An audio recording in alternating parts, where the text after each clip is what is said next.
Hey guys, I am Andy and this is Dan, and it is Whiteboard Wednesday where we unpack information that helps your church. If you could do us a huge favor, please like and share this video so we can continue doing content like this every single week. So Dan, churches are using media now more than ever before. And they want to do it right, but in order to do it right, they need to define these terms that can be confusing. Right. Terms such as logo, identity, outreach, branding, that they all just kind of think is one. Yeah, you're right. There's a lot of information out there, and churches can easily confuse these terms and kind of jumble up, which is really bad because if you understand these terms, it can really align your media ministry, and you can get things done quicker, smoother, as you have that shared vocabulary. As everybody on your church staff is on the same page. Yeah, especially in that media department. People need to understand the same, being on the same page. So we're going to jump into each one of these, and we're going to talk about what a logo is versus identity versus an outreach versus branding. And I think, stay with us, because I think you're going to be pretty surprised as we begin to unpack these. So let's start with your logo. A good way to define your logo is it's your visual symbol. Now, what I found typically is that this little logo tends to have all the weight of everything. Like, it has to represent this, and if you look at it at this part of the day, it's supposed to. And then what it tends to be is everyone wants the original, the biggest, bestest logo. But if you think about it, some of the biggest logos in the world are a Target, a couple circles put together. Swoosh. Nike swoosh, and a Google. And some of these logos were not done by big time professionals. They were just kind of made over time. So what I think the takeaway is from your logo is don't be generic. There's a lot of places where you can get just quick church logos. Now, if that's the route you have to go, do it, because having something's better than nothing. But if possible, even if it's not Nothing fireworks crazy, or something crazy, try to be original to you. Try to take a little bit of time and really try to make that logo mark be what you want it to be. And then don't replace it. I find a lot of churches, they see another church down the street, update their logo or go through that a little bit, and they're like, man, ours is getting a little old. If possible, as long as it doesn't have gradients, eagles flying, mountains, open Bible, big cross, if it's this whole image, maybe it's time. Maybe it's time to go to a symbol. So if that's you, go down to a simple logo. And a good thought process is the way I always communicate it. You want a logo that can go from a shirt, being a little symbol, to a shirt to a billboard. And if your logo Something can with cross eagle, that, fireworks might be a little hard to put on a shirt. it would be. And so you just want something simple. And then once you got something that's simple, don't replace it. You don't need to. Now, what I see is what we're going to talk about next is identity. And identity is bigger than just the symbol. See, we talked about the visual symbol, and that's your logo. Well, this is your visual style. So that's going to go into things like your purpose statement, tie into that, the colors you choose. Different colors represent different things. There's a reason why our police force wears blue. It's a calming, it's a trusting color. And so when you go through and pick out your style, this is what kind of is going to represent you. It's really important you kind of link this to your purpose statement, because your colors as well as your style is going to help reinforce whatever your purpose statement is. So again, I see churches put a lot of oomph here. They put a lot of time trying to come up with that perfect symbol, when really I think they need to spend even more time here going over fonts, style. What type of style does your church? Are you going to be a modern, vintage, traditional? What type of style? And this is where you need to spend some time and really think through your colors, your fonts, how you're going to represent. So and with that, do you want to use that same kind of colors? You want to use it across the board for all your media? Yeah, as much as possible. And I think there's A and B media. And what I mean by that is churches are using more media than ever before. You think of services. It's basically a massive production every week. You think about, outreach and marketing and mailers and screen graphics and social media. So I think you have to kind of break it up into A and B. Your A is going to be what new people see, what you're defining.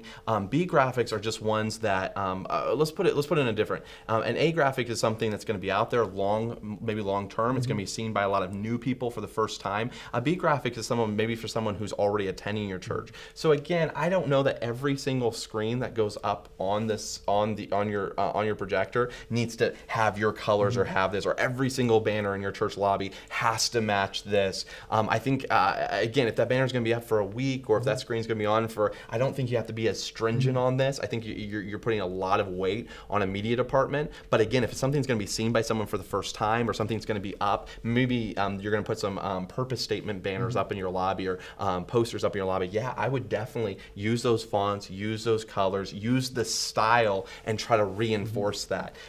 So that's your identity. It's the style. Here's a good way to think about it. You think about like a skater kid. You know, the kid is just the logo. He's just a kid, and then he takes on the style of the skater. You know, he got his skateboard, his baggy pants, the shoes. He got all that. That's the style the kid's taking on. So there's nothing he can do about his face. That's just who he is. And again, that's why I get a good logo mark, but don't worry about it long term. I mean, the truth is, if you look into these different logo marks and who designed it, the guy who designed Nike wasn't this massive professional, and yet they used that. What Nike did really well is they did the identity super well. And the next area we're going to talk about. So you got your logo, which is your visual symbol. You got your identity, which is your visual style. And this is where you really want to define. There's something called a brand guide. And a brand guide is basically for your organization, where you sit down and you say, what type of fonts are we going to use? How are we going to use the logo? What colors are we going to use? What colors are not? It is worth it to take a little bit of time and define those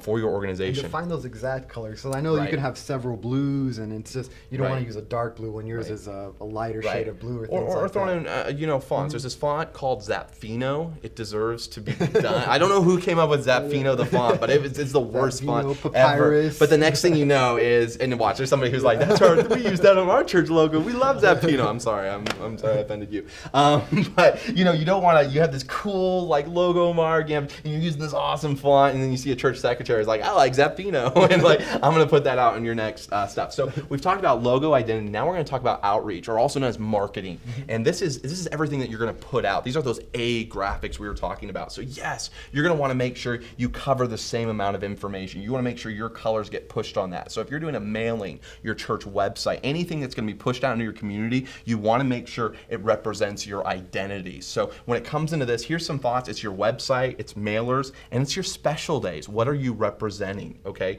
and some of it is what. And again, this is all building your brand. And so let's jump into this and talk about brand, because this is really interesting. Branding is the story that non-members tell about your church. So it's non-members. Why isn't it your members?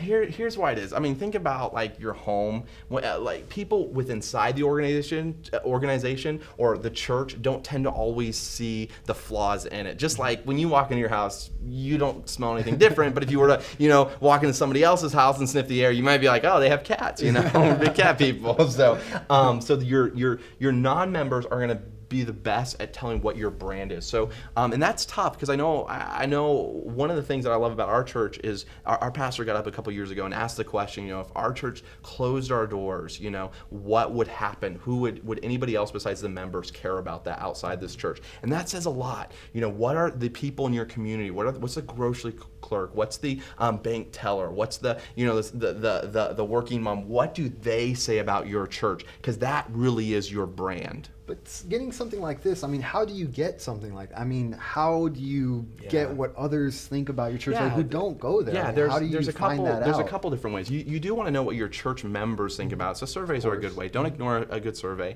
And then also going out in your community and just asking questions. And going out with some surveys and just asking people, hey, when you think of our church, what comes to mind? And hopefully they see it as a place of generosity. Friendly, they see it, friendly. They see it this. Well, and this is, and whatever the results are, sometimes it's going to be good, depending on the person. Sometimes it may be bad, but that will help. Okay, how can we go at our community and really lift up Christ and make the gospel the central message? And really, so again, wherever you're at, take stock of where your brand is and go out in the community and talk. Hey, here's the deal. There's a lot of people, every company, from Amazon to Apple, knows that they need to figure out, okay, what are people who don't use our product? What are they saying about it? So companies will do this. I think the church, more than ever needs to step out of their comfort zone, step out of their walls and figure out, okay, what is our community? When they think of our church, what comes to mind? It's a big task. It's a big goal. But man, if you can do that, it'll really help you. Maybe you're good here, but it isn't translating to here because there's a problem here.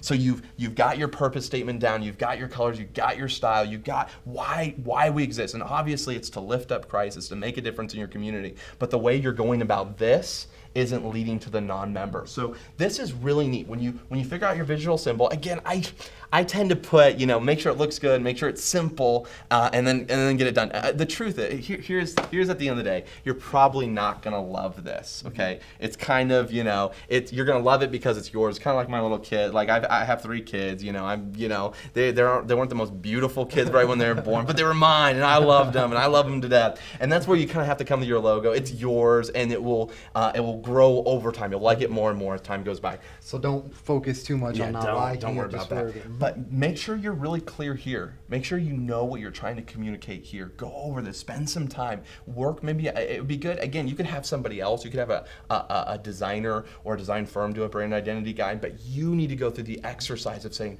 okay, how are we going to communicate what we're all about? So you define your purpose statement, and then you think through color, style. What are you going to put out? What aren't you going to put out? Because you really want to make sure you're congruent there. Now, if you're doing this correctly, it should lead you into your outreach, your marketing, how you go about that. And churches may say, well, we don't do outreach, we don't do marketing, that's not what we are. Well, yes, you are. There's word of mouth. Mm-hmm. People, there's social media posts going up. Those all represent you, and those all go toward this. What is that person, that non-member, saying about your church? This is a big task. There's a lot that's going on, and what I find is churches, when they're not defining these terms, what happens is they don't get here correctly. Mm-hmm. That maybe they put out some nice looking material, but it's not making a difference in the non-members in their community, the people who are, because honestly, that's what we're trying to do. We're trying to see our churches grow from people who are non-members to members, who are coming. And so you got to change how that, again, there's some corporate companies who do this incredibly well. Apple's going after new non-Apple users. Microsoft is going after new non-Microsoft users. And the way they're doing it is they're working on, they're working through a process. And we're the church, we're the hope. We have the message of Jesus Christ. We need to go through some of this and just say, hey, it's worth thinking about. And again, if you say, well, we're just not into that, it's not what we do. Yes, on some level, you are doing that. Mm-hmm. So why not go through the exercise, take the time, and do it correctly? Even if you aren't doing that, people outside of your church are have still having thoughts about your church. So it's important that. So, and if you don't like it, then start here and kind of go through and say, okay, how can we do this correctly and help people who are outside our church would say, wow, that's a church that's generous, they're kind, they're loving, they lift up Christ, they're all about the word. How do you get to there? Well, you got to be wise and discerning and smart and intentional about how you do this. So that's basically it. I hope that helped define the terms logo, identity, outreach, and branding. Perfect. Well, Dan, thank you for defining these terms for us. These terms just can be confusing. We'd love to continue the conversation down below. Has there been any terms that you found confusing? Let us know. We'd love to help out. And please, once again, just like and share this video for us. We want to be doing this every week, but we want to reach more people. So if you can just continue to like and share for us, it's just a huge favor for us. This was Whiteboard Wednesday. Hey, thanks so much. I'm Andy. This is Dan. Have a good one.